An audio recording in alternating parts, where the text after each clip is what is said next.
bonjour à tous les deux. Merci d'être parmi nous ce soir. Je vais vous présenter dans quelques instants, mais très brièvement, vous êtes deux entrepreneurs toulousains à la tête de deux startups. Alors, on va commencer avec vous, Viviana. Vous êtes la CEO d'Acantas. Alors, je vous laisserai présenter ce qu'est Acantas et de quel constat est né Acantas finalement. Donc, bonsoir à tous, ravi d'être là dans cet événement. Donc, effectivement, Acantas, c'est une start-up toulousaine qui est née à Toulouse et qui travaille sur un sujet dont on a parlé brièvement lors des autres interventions, sur les déchets. Un sujet très sexy. Donc, en fait, on fournit des solutions technologiques pour optimiser la gestion des déchets, notamment dans les milieux professionnels, industriels, BTP, déchetterie. Et en fait, les constats pour lesquels on a créé l'entreprise, c'est que souvent, on voit les déchets comme quelque chose qui ne sert à rien. On se limite à mettre les déchets peut-être dans la benne ou dans la poêle, et après, on a fait le tri, mais derrière, il y a presque rien qui se passe. Mais il faut savoir que les déchets, c'est des ressources. Et aujourd'hui, malheureusement, la plupart de ces ressources sont gaspillées ou perdues en raison des différentes inefficacités qui se passent pendant toute la chaîne de gestion. On parle de plus de 80% des déchets, notamment de milieux industriels, qui finissent en fût incinérés, soit parce qu'effectivement il n'y a pas de filière, soit parce que finalement on fait beaucoup d'erreurs à la source en termes de tri, et qui empêchent finalement la récupération de ces déchets par les biais du recyclage, mais aussi par les biais du remploi, de la réutilisation. Et en fait, je viens de ce monde-là, j'étais dans les milieux de la valorisation. Et les problématiques qu'on rencontre là, dans les milieux de la valorisation, c'est que il nous faut de la matière, donc de la quantité, et il nous faut de la qualité. Si on n'a pas ces deux éléments-là, c'est impossible qu'on puisse créer des filières. Et c'est justement ce qui se passe aujourd'hui. Donc aujourd'hui, la difficulté pour créer ces filières de valorisation, c'est qu'on perd la matière. On n'arrive pas à la capter, on n'arrive pas à la mener comme il faut. Il y a des coûts de partout, il y a des éléments dont on ne comprend pas tout. Et quand on regarde vraiment tout l'enchaînement, il manque des moyens, il manque des soutiens financiers, il manque de la sensibilisation, bien évidemment. Et notre rôle au sein d'Acantas, au travers de la technologie, c'est justement d'accompagner les acteurs, notamment professionnels, à aller vers cette dynamique, vers cette optimisation de la gestion des déchets. Ça passe par la collecte, le recyclage, l'identification des matériaux et pouvoir finalement l'amener vers des exutoires de valorisation plus nobles par leur emploi, leur utilisation. Merci Viviana. Gabriel, c'est à Thomas de parler, donc soyez attentifs et si vous voulez, je vous donnerai le micro si vous avez une question à lui poser. Alors, vous êtes le CEO de Louis. Alors Louis, c'est un petit nom bien sympa et pour commercialiser du mobilier de bureau made in France en bois biosourcé, c'est ça si je dis pas de bêtises. Ça marche plutôt pas mal. C'est quoi un peu la recette du succès? Peut-être déjà parler des chiffres pour commencer, parce que c'est vrai que moi je dis que ça marche bien, mais c'est toi qui as les chiffres, pas moi. Et voilà, et partager avec nous cette recette qui fait qu'on dit souvent que le Made in France c'est trop cher, ça marche pas, les entreprises iront pas, mais malgré justement l'essor du télétravail, au contraire, ça marche. Oui, je pense qu'en fait, on répond à plusieurs problématiques, à la fois un enjeu effectivement de Made in France, mais aussi de solutions qui soient réellement éco-responsables. Il y a pas mal de choses qui ont été évoquées aujourd'hui sur les déchets, le fait de décarboner ou de défossiliser. Il faut savoir, si on parle de l'industrie du mobilier, elle est responsable de 5% des émissions de gaz à effet de serre dans le monde. C'est plus que l'aviation, c'est juste énorme. Mais parce qu'en fait, c'est une industrie qui s'est constituée depuis les années 70 dans une logique ultra-consumériste. On produit en grande quantité et on détruit très vite le produit fabriqué pour renouveler le parc des clients. Avec les méthodes classiques des produits pas réparables, pas pensés pour être démontés, remontés par n'importe qui, et une matière première en fait qui ne peut pas être valorisée. Si on prend le cas du mobilier, 93% en France est brûlé ou enfoui. Et ça reprend 15 000 bureaux jetés à la poubelle tous les jours. Et là, on comprend en fait effectivement que c'est une industrie qui pollue énormément. Donc nous, en fait, tout l'enjeu, c'est d'être capable de proposer des solutions qui soient hyper concrètes pour décarboner, parce qu'effectivement, il existe aujourd'hui deux puits de carbone naturels, c'est l'océan, il faut arrêter de manger du poisson, et la forêt. Et effectivement, si on prend les chiffres de l'ADEME, mettre en œuvre du bois dans un bâtiment, dans un mobilier, ça permet de stocker du CO2 pour environ 1,8 tonne pour une tonne de bois mis en œuvre, si et seulement si, et ça il y a très peu d'industriels qui vous le disent, le bois est maintenu à l'état pendant 80 à 100 ans.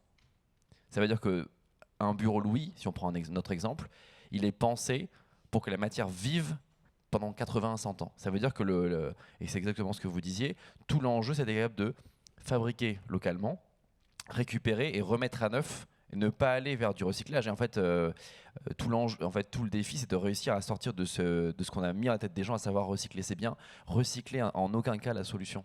Ce qu'il faut, c'est réparer, réutiliser. Recycler consomme énormément d'énergie et en fait permet uniquement à un groupe d'industriels existants de continuer à faire exactement ce qu'ils font depuis le début, mais en valorisant les déchets. Donc effectivement, il y a un enjeu aujourd'hui de traiter ce qui existe, mais en fait, il faut surtout travailler en amont, à savoir arrêter de permettre à des produits qui sont jetables, qui ne sont pas pensés pour durer, d'exister. En fait, ton positionnement, c'est un peu d'être l'anti-Ikea. Si on est Ouais. très brut. Absolument, oui. Aujourd'hui, nous, on vient avec un nouveau standard qu'on appelle perpétuel, c'est-à-dire proposer un produit où on garantit au client qu'il finira jamais à la poubelle. Parce que nous, on a un intérêt intrinsèque à le récupérer, à le remettre à neuf et à le remettre en place dans le circuit. Parce qu'il faut que la matière, elle vive 80-100 ans. Et en fait, c'est ça l'ordre de grandeur, c'est ça l'enjeu en fait, qu'il faut saisir, c'est que le défi, il est énorme. Mais en même temps, ça permet de créer des emplois locaux. En fait, l'idée, c'est de dire on va changer d'un paradigme où, jusqu'à présent, on fabriquait en Chine une fois, on transportait une fois sur un gros bateau, on arrivait en Europe, on utilisait, on jetait à la poubelle. Demain, on doit être capable de fabriquer en Occitanie, en France, en Allemagne, d'utiliser, de récupérer, de remettre à neuf localement et de faire ça de manière récurrente jusqu'à tenir 80 ans. Et c'est la seule solution pour être capable de tenir les enjeux en termes de transition écologique, quoi. Très brièvement, combien de pièces à peu près vous avez sorti avec tes équipes à Louis? Vous êtes une trentaine, c'est ça? Non, aujourd'hui on est 18. Oh, pardon. Mais effectivement, on compte doubler. 30, c'est 2024, je crois. C'est ça. On compte doubler l'année prochaine. Aujourd'hui, il y a environ 10 000 personnes qui travaillent tous les jours sur nos produits en France. Et on a une croissance, on double quasiment chaque année en termes de produits. Mais nous, l'enjeu, en fait, c'est de pas juste produire, parce que sinon, on fait le même jeu que les autres. C'est de réussir à aller vers une taille critique où on est capable d'arrêter de couper des arbres. On va en parler dans quelques minutes. Ne casse pas ce qu'on a prévu, s'il te plaît. Alors justement, ce qu'on remarque, ce qui est intéressant, c'est qu'au final, vos deux activités sont intimement liées. C'est que vous, Viviana, c'est les déchets. Et toi, Thomas, c'est d'éviter ces déchets, en tout cas les réduire au maximum. Même question pour vous, Viviana. Aujourd'hui, en termes de chiffres, 2 ans après le déploiement d'Acantas, la solution, vous avez commencé avec un client pilote, je crois, qui était Vinci, si je ne dis pas de bêtises. Vous avez été incubé par Vinci. Aujourd'hui, vous avez pu, entre guillemets, sortir un petit peu de ce giron-là, parce que vous avez un produit aujourd'hui mature. C'est quoi un petit peu les chiffres de votre déploiement en France? Peut-être ailleurs qu'en France, d'ailleurs. Bien sûr.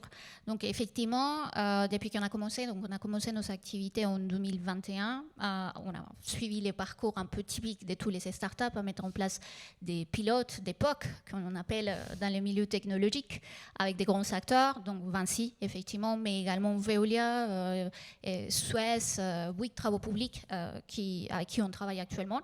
Et ce qu'on peut dire, c'est que depuis nos déploiements, on a réussi à analyser 30 000 tonnes de déchets.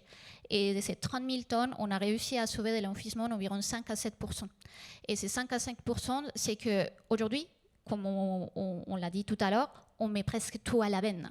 Et le problème, et c'est souvent là, c'est qu'on manque des outils de mesure. Aujourd'hui, on est capable de mesurer l'eau, l'électricité.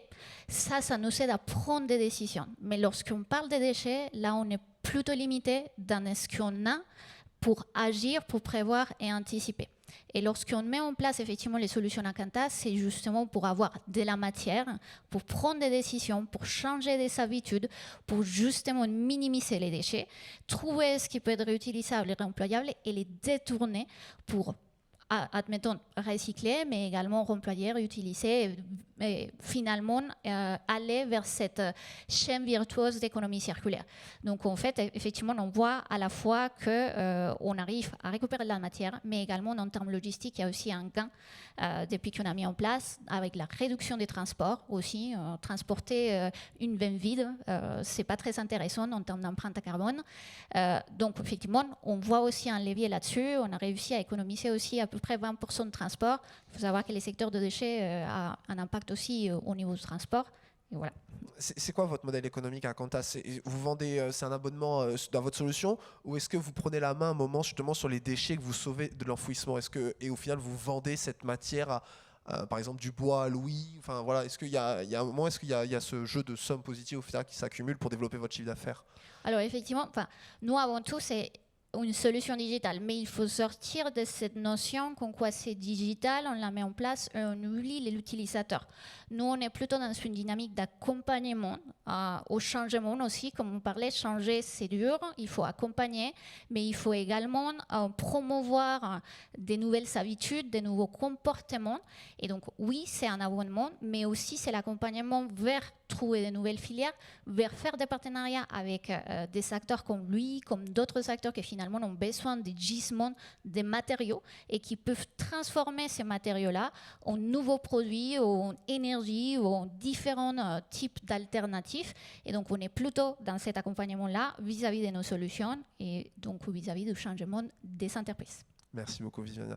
Justement, tu as un petit peu vendu la mèche, mais c'est vrai qu'au départ, Louis avait été pensé, enfin, a été lancé dans l'optique de vendre du mobilier en bois biosourcé et personnalisable. Et c'est vrai que maintenant, tu es en train d'opérer un virage qui était prévu. Hein. Mais en tout cas, l'idée maintenant, c'est voilà, on a assez produit, ou en tout cas, on a assez produit pour lancer ce service de réemploi. Mais industriellement parlant, est-ce que c'est pas un peu complexe justement ce challenge d'avoir au final deux activités en une dans un même avec une petite équipe d'une vingtaine de personnes? C'est vrai qu'il y a encore voilà, ce besoin de grossir tes effectifs. Donc comment tu t'organises en interne justement pour mener de front ces deux combats? En fait, nous, on a un enjeu énorme de montrer que c'est possible. En fait, on a un enjeu d'incarner cette industrie circulaire, puisque ça doit être une industrie. On a un enjeu de montrer que c'est possible. Nous, on le fait chez Louis parce que à la fois notre usine, notre bâtiment, il a été conçu de cette manière-là. C'est une usine qui est démontable, qui est bas carbone, une des rares en Europe, et elle a l'image de nos produits. Et en fait, on a un enjeu d'être cohérent de bout en bout si on veut en fait que ce qu'on vend soit vrai et pas juste du chocolat emballé dans un truc moche. Et donc ça passe par effectivement, dès le départ, avoir pensé nos produits, nos process, les matières premières utilisées pour permettre, quand on y arrive, et c'est en ce moment on est en train de le faire, la réutilisation de manière industrielle. Parce qu'en fait, ça se matérialise concrètement, comment ça se matérialise? C'est-à-dire, comment tu démontes un meuble en bois en fait? Nos produits, c'est très simple. Nos produits ont été en fait dès le départ pensés pour être montés, démontés par n'importe qui autant de fois qu'on veut, contrairement à Ikea notamment. Non mais Même le monter une première fois Ikea, c'est compliqué. Hein. En tout cas, voilà, ça supporte pas les déménagements. Et donc typiquement pour être démonté, remonté, relivré à plat. Et retraité, nous, en fait aujourd'hui on est la première marque en Europe à avoir développé un mobilier qu'on peut remettre à neuf à l'infini. Et on a la première chaîne de récupération et de remise à neuf de nos mobiliers, parce qu'aujourd'hui on a le standard le plus poussé en Europe sur ce sujet-là. Mais en fait là on est en train de sortir, et du coup c'est en exclusivité pour toi Pierrick, Wow. on est en train de sortir un nouveau logiciel pour permettre d'opérer cette transition pour tous les gros acteurs de l'industrie. L'idée c'est que... En fait, en gros... prendre un peu le modèle économique d'Acantas. Exactement. L'idée, c'est qu'on a aujourd'hui la meilleure solution pour permettre ça. Et je vous l'ai dit en préambule, 5% des émissions mondiales de gaz à effet de serre, c'est mobilier. Donc on est assis sur un gisement carbone qui est énorme. Et si demain, notre solution permet à un IKEA, par exemple, ne serait-ce que de modifier 5 à 10% de ses habitudes, l'impact carbone qu'on va avoir à la fin, il est démentiel par rapport à juste si nous, Louis, on reste dans notre coin à la beige à faire notre truc super bien et en disant les autres c'est le mal et nous on a raison. Au contraire, l'enjeu c'est d'aller chercher l'impact. Et le levier là, il y en a le plus. Et donc c'est tout ce qu'on a développé jusqu'à présent, on le met dans un logiciel et on est capable d'aider n'importe quel player industriel à opérer cette transition, parce qu'il faut l'opérer cette transition et on ne pourra pas passer de 0 à 100%. Mais c'est dès demain en fait à commencer à passer par pourcent qu'on va permettre de gagner, de sauvegarder du CO2 et d'opérer cette transition, puisque c'est une industrie qui est juste extrêmement polluante, quoi.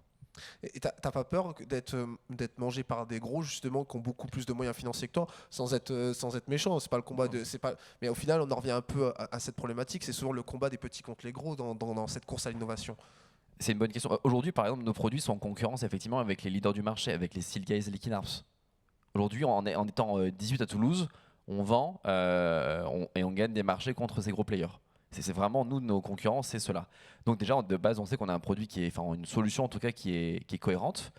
Et en fait, l'idée, c'est de dire, demain, nous, ce qu'on veut, c'est remonter la chaîne de valeur, se mettre en amont et les aider à arrêter d'opposer performance financière et performance environnementale. C'est un truc qu'on fait depuis trop longtemps et nous l'idée c'est qu'on peut venir avec la meilleure solution pour piloter ce que moi j'appelle la reverse logistique et le reverse manufacturing, qui sont les deux, si vous voulez, piliers pour opérer une transition industrielle en Europe, puisqu'en Europe on n'a pas d'énergie, on n'a pas de matières premières, mais on a une capacité. On doit se doter d'une capacité de récupérer, de valoriser la matière quasiment à l'infini pour pouvoir s'émanciper de la Chine, des États-Unis et des prochains défis mondiaux. Une dernière question pour vous, Viviana. 2024, comment ça s'annonce pour vous? Je sais qu'il y a un projet de levée de fonds. C'est quoi un petit peu les objectifs de cette année qui s'annoncent un peu charnières pour vous?